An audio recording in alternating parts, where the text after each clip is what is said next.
사랑하는 새벽나라 친구들, 오늘도 말씀의 자리로 나온 여러분을 환영하고 축복합니다.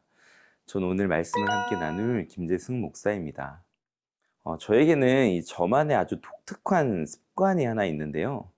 바로 운전을 할 때 신발을 벗고 차량용 슬리퍼로 갈아 신는 습관입니다.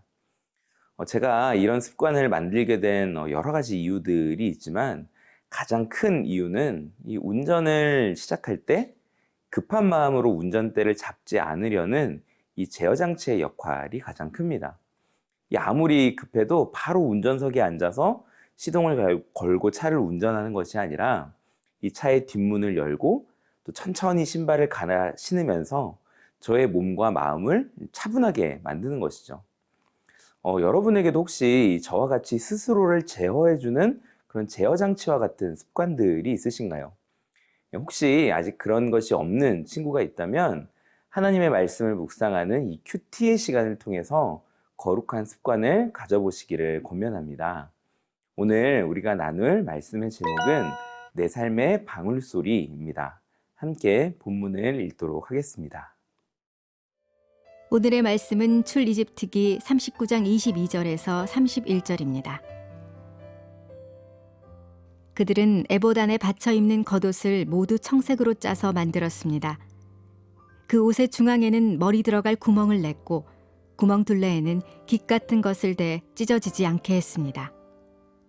또 옷의 밑단에는 청색실, 자주색실, 홍색실과 고운 배실로 석류를 둘러 달고 또 순금으로 된 종을 만들어 밑단의 석류 사이사이에 달았습니다. 곧 겉옷 밑단을 빙 돌아가며 금방울 하나 석류 하나, 금방울 하나 석류 하나를 교대로 달아 제사장 일을 할 때 입게 한 것입니다. 여호와께서 모세에게 명령하신 그대로였습니다. 그들은 아론과 그의 아들들이 입을 고운 배실로 속옷을 짜서 만들고 고운 배실로 관과 두건과 속바지도 짜서 만들었습니다. 또 고운 배실, 청색실, 자주색실, 홍색실로 수를 놓아 띠를 만들었습니다. 여호와께서 모세에게 말씀하신 그대로였습니다. 또 순금으로 거룩한 패를 만들고 그 위에 인장을 새기듯 여호와께 거룩이라고 새겼습니다. 그리고 패에 청색 끈을 달아 관에 고정시켰습니다. 여호와께서 모세에게 명령하신 그대로였습니다. 어제의 본문에 이어서 오늘 본문도 이 대제사장의 의복에 관한 내용을 묵상하게 되는데요. 먼저 우리가 살펴볼 부분은 이 어제 본문에서 살펴본 그 에봇과 가슴페 안에 받쳐 있는 옷인 이 겉옷에 대한 부분입니다. 특별히 겉옷에는 매우 중요한 부분이 하나가 있었습니다. 그것이 무엇일까요? 함께 26절 말씀을 읽겠습니다. 곧 겉옷 밑단을 빙 돌아가며 금방울 하나 석류 하나, 금방울 하나 석류 하나를 교대로 달아 제사장 일을 할 때 입게 한 것입니다. 여호와께서 모세에게 명령하신 그대로였습니다. 아멘. 이 성경은 이 겉옷의 밑단을 따라서 빙 돌아가며 금방울과 석류가 하나씩 교대로 달려 있다라고 말합니다. 이 금방울이 옷의 밑단에 달려 있다라고 한다면 이 대제사장이 그 옷을 입고 움직일 때마다 이 방울 소리가 울려 퍼졌을 것입니다. 이 성경의 기록에 따르면 이 방울이 하나도 아니고 여러 개가 달려 있었을 것입니다. 그러니 당연히 아주 작은 움직임에도 방울 소리들은 매우 요란했을 것입니다. 이 금방울의 역할이 무엇이었을까요? 이 방울은 그 소리가 울리는 것 그 자체로 제사장과 또 이스라엘 백성들이 그 소리를 듣고 경건한 마음을 갖도록 하는 하나의 장치였습니다. 그런데 이 대제사장이 이 옷을 입고 조금만 움직여도 방울 소리는 퍼져 나가게 되는 거죠.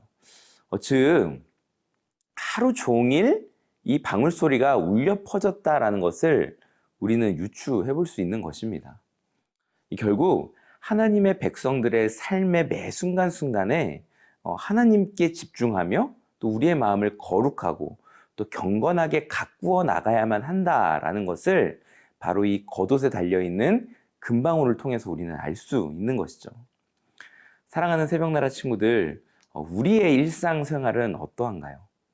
이 삶의 매 순간마다 하나님을 기억하고 또 거룩하고 경건한 삶을 우리가 살아가고 있나요? 아니면 뭐 일주일에 한 번 예배 시간이나 하루 한 번 큐티 시간에만 거룩하고 평소 그 외의 삶에서는 세상의 사람들과는 동일한 모습으로 거룩하지 않은 모습으로 살아가고 있지는 않은가요? 오늘 본문은 우리가 구별된 거룩한 백성으로서 삶의 모든 순간순간에서 하나님을 기억하고 또 경건한 삶을 살아가야 함을 강조하고 있습니다. 오늘 말씀의 자리로 나온 저와 여러분의 삶이 바로 그러한 삶이 되어지기를 소망합니다.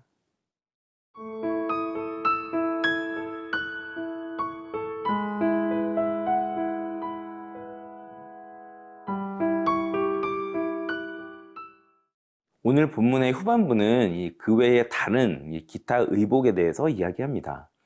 뭐 이런 것들이에요. 속옷, 띠, 패 이런 것들인데요. 이러한 복장들 속에 숨겨져 있는 영적인 의미는 또 무엇이 있을까요? 함께 30절 말씀 읽겠습니다. 또 순금으로 거룩한 패를 만들고 그 위에 인장을 새기듯 여호와께 거룩이라고 새겼습니다. 아멘. 이 패라고 하는 것은 이 지금 시대로 치면은 모자에 해당합니다. 즉 제사장은 거룩한 패, 이 거룩한 모자를 쓰고 있어야 했습니다. 그런데 바로 이 패에 어떤 글자를 새겨 넣어야 했는데요. 여호와께 거룩이라는 글자가 바로 그것입니다. 요즘 길거리를 돌아다니다 보면 이 검정색 모자에 아주 다양한 글씨가 새겨져 있는 것들을 볼 수 있습니다. 뭐 본인의 이름을 새겨 넣기도 하고 별명을 새겨 넣기도 하죠. 이러한 것처럼 이 대제사장이 쓰는 모자, 대제사장의 패에도 여호와께 거룩이라는 글씨가 새겨져 있었습니다. 이것은 바로 이 대제사장의 정체성을 의미합니다. 대제사장의 삶의 목적과 방향을 의미하는 것이죠. 하나님의 백성은 하나님께 거룩한 삶을 인생의 목표로 삼고 살아가는 인생입니다.